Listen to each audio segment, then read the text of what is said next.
Autunno in Veneto significa andare a cercare riparo in dei luoghi caldi e accoglienti. Refrontolo è il posto giusto per un giretto della domenica o del sabato, vicino a Valdobbiadene con i suoi colli e vigneti, ma un po' di più alle colline boscose della Pedemontana. Qui c'è l'osteria al forno e noi ci siamo stati perché è segnalata da diversi anni nella guida Slow Food. C'era il nonno che aveva il panificio e anche l'osteria, quindi ha preso il nome del panificio.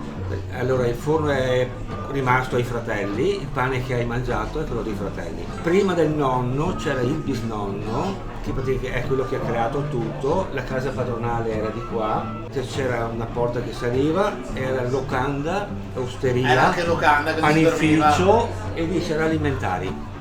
Era un centro commerciale di 200 anni fa. Veramente? C'era tutto. Quello che notiamo subito è che ci sono pochi piatti ma che sembrano tutti pazzeschi. È una bella cosa quando vedi un menù che non ti fa perdere 4 scelte, i primi 4 secondi, con 2 portate che ci ha già spiegato che sono fuori menù, che hanno già variato perché sono stagionali, quindi già un bel inizio.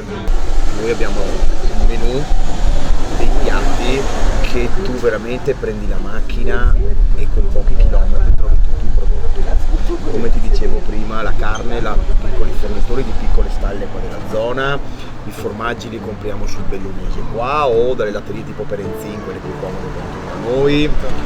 Le carni ce le porta a Vicole. Quindi la famosa filiera corta proprio. Proprio, filiera corta. Cortissima. E questo dà la possibilità anche di valorizzare il territorio, oltre che di dare magari alla persona da fuori, far assaggiare quello che veramente produciamo. E la cucina deve essere carica. Almeno da come la vedo io, devi essere carico di gusto, non devi essere troppo delicato, uno che viene a mangiare da te, esce dal tuo ristorante, deve ricordarselo almeno per un paio di giorni cosa ha mangiato. Se tu poi esci dal ristorante, è una cucina delicata, sei delicato nell'uso degli aromi, sei delicato nell'uso di tutto. Sì, non ha carattere dopo, togli il carattere, togli l'energia al piatto. E schos, che sono le limeghe invece nella mia zona. Invece qua è schos. Le lumache in umido, qua polenta, un pezzo di polenta, un pezzo di lumaca.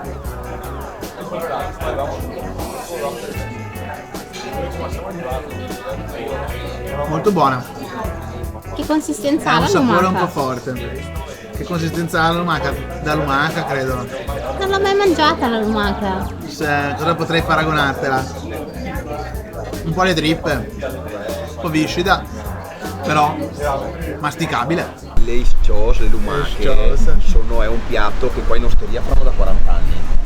E è una ricetta che ha portato avanti il cuoco prima, il cuoco dopo, la mamma di Mario, fino ad arrivare a me, che l'ho preso e l'abbiamo evoluto tutti quanti. Abbiamo aggiunto tutti quanti un qualcosa. Gustosissimo. Un sistema diverso di cottura, chi ha cambiato, chi ha fatto, per arrivare a questo livello. Fai questo assaggio, Deb.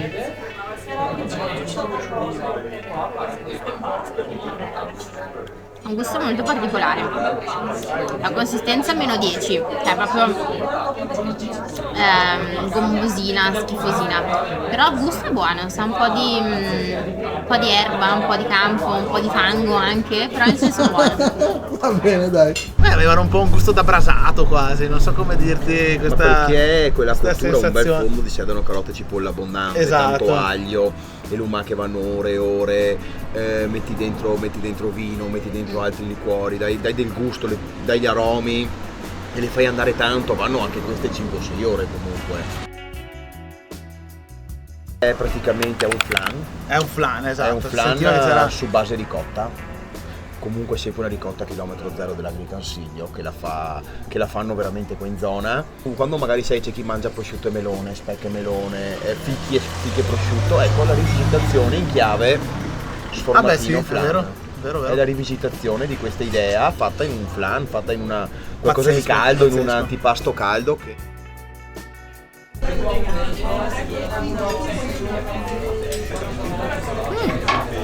Super buono. Sentono proprio i fichi dentro.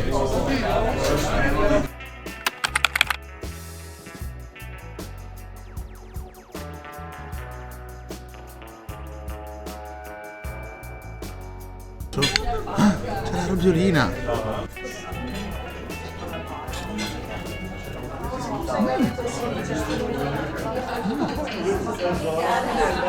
Tanta roba, perché c'è la robiolina, vabbè che robiola e pera, abbinamento che ci sta sempre bene, però è come ha tagliato la pera che secondo me fa la differenza, perché proprio riesce a mangiarla molto bene, sottile, bella morbida.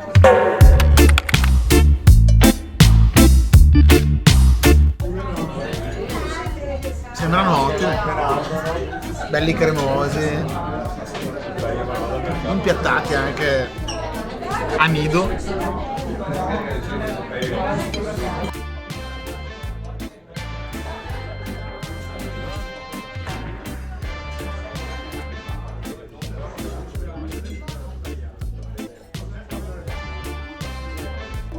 Raga, venite qua a provare i bigoli all'anatra, sono una bomba, ragù pazzesco, bigolo cotto strabene, tanta roba.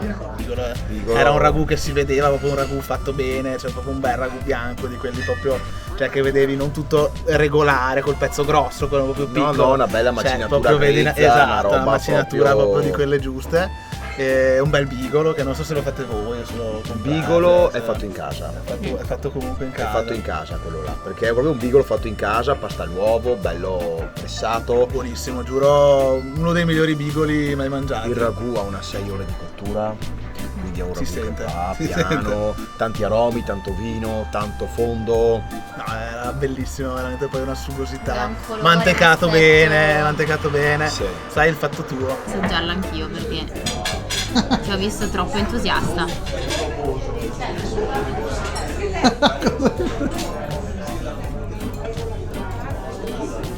Hai preso un bigolo di 1,5 metri. Dai. Vabbè dai, era Era carino. molto buono però. Era buono però. Lungo e buono. Buonissimo.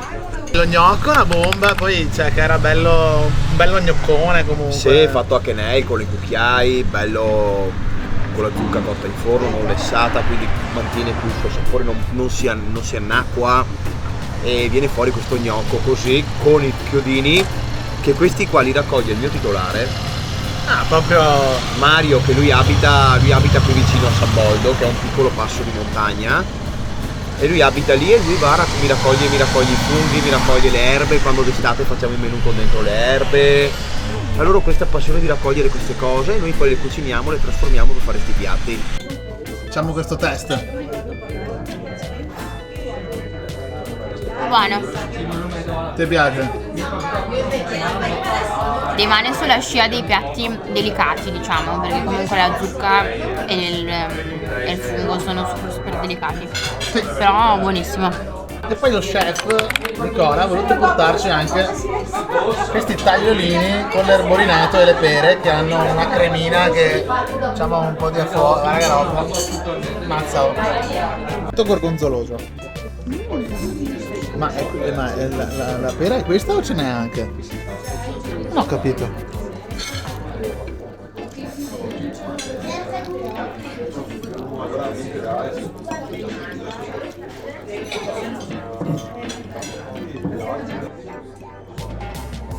Ah no, vedo un pezzo di pera qua. Qui sì che c'è la pera. Vai. Dai, tagliolino ottimo, ben cotto. Ho fatto una bella crema. Buono. È piaciuto anche a me, nonostante non sia un grande fan di formaggi erborinati e del gorgonzola, nello specifico. Perfino laccata questa faraona, da quanto è stata cotta bene. Ma che roba. Mamma mia. Mamma mia.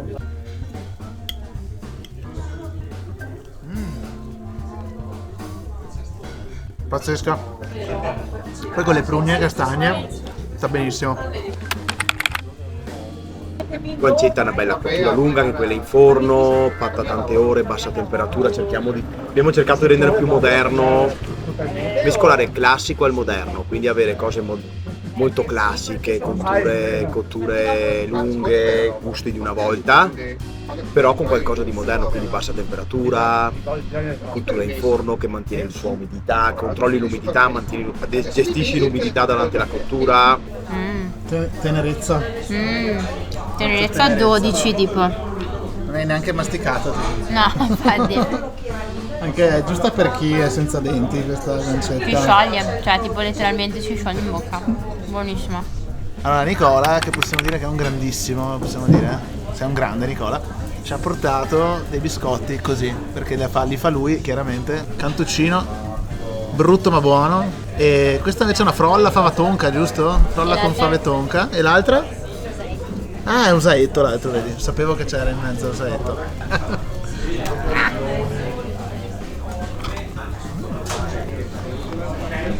Devi pucciarlo un po'. Non è tuo, che c'ha il latte. Ed eccoci qua per questa conclusione del video un anno dopo. Meglio tardi che mai. Abbiamo girato questo video in un periodo l'anno scorso, in un periodo in cui non sapevamo se proseguire o meno con il progetto di Postiamo Posti, ed ecco perché è uscito un po' tardi. Ci scusiamo con Nicola e con Mario, ma crediamo davvero che la vostra osteria si meriti questo video e che questo sia il periodo perfetto per venirvi a trovare. Allora, i primi ci sono piaciuti un sacco, erano buonissimi, i tagliolini con l'erborinato pazzeschi, e anche i bigoli meritano davvero il viaggio. Il prezzo a persona è in linea con le trattorie e le osterie che abbiamo già provato qui in Veneto, quindi no sorprese. La cucina di Nicola è una cucina che ti scalda il cuore, con queste lunghe cotture in tecia, come si dice in Veneto, e proprio tutti piatti veramente pieni di gusto e carichi di sapore. Mentre stavamo montando il video ci è stravenuta voglia di tornare, quindi vi invitiamo anche a voi ad andare. Non vediamo l'ora di tornare. E invece con voi ci vediamo alla prossima, e alla prossima osteria. Ciao Fioi!